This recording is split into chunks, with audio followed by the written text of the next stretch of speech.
Dahil dyan, ito na ang corona. Sayo na. Dapat sinabi mo, nag-ground sana ako. Dapat nag-ground.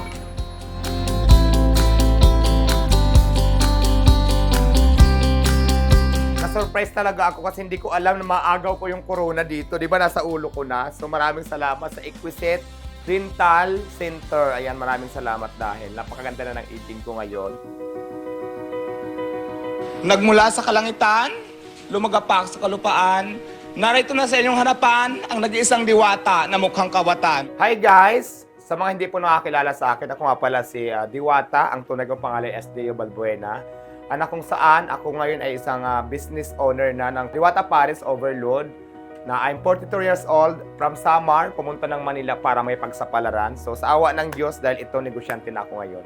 May 26, 2024, kung saan soft opening tayo ngayon ng Diwata Paris dito sa Quezon City. Nagsimula ako, di ba, matagal ko na itong sabihin sa akin, mga interview sa vlogger, sa mga balita, ganyan. So nag-start ako talaga sa pagbibusiness during pandemic. So hindi pa dati Paris Overload yung tinda ko, mga merienda pa lang, mga soft drinks, kape, sigarilyo, mga ganyan pa lang, mga pansit canton.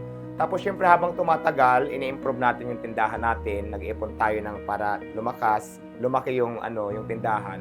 Hanggang sa naisip ko mag-Paris, sa tulong na din ng aking kaibigan. So hanggang sa naging Diwata Paris Overload na siya, nakilala na siya, dumami yung customer ko.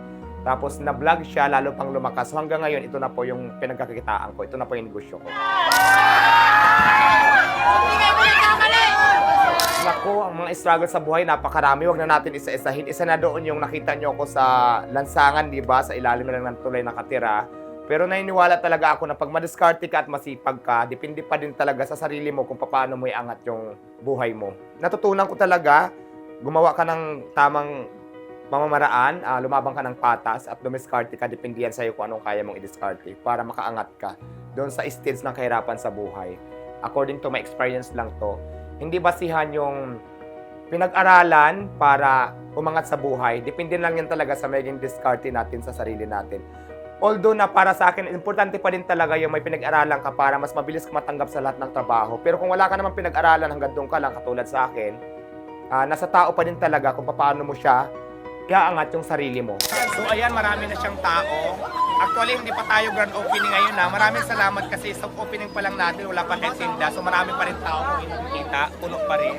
Ay napakahalaga para sa isang tao talaga, hindi lang para sa akin yung magandang ipin. Kasi unang-una, confident ka nang umiti kumpara doon sa dati mong ipin na hindi mo napapaayos, medyo bulok-bulok, medyo natatago mo talaga siya. Nawawala yung confidence mo doon. Pero para sa akin, napaka-importante talaga sa tao na maganda yung ipin mo. Kasi kahit sino yung masalubong mo, pwede kang umiti na hindi ka nakaganyan, di ba?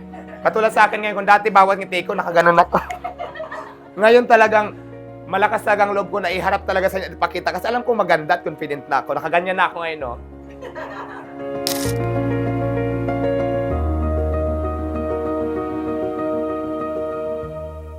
Ayan, sa lahat ng nahihirapan para sa kalagayan ng ipin nyo, nako, isa lang masasabi ko sa inyo, magpakonsulta na kayo sa Exquisite Dental Center na kung saan ito din yung dental clinic ko.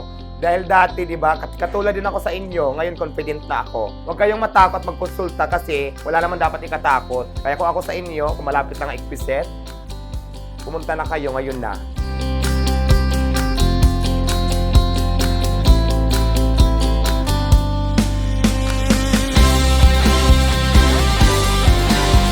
Exquisite Advanced Dental Center.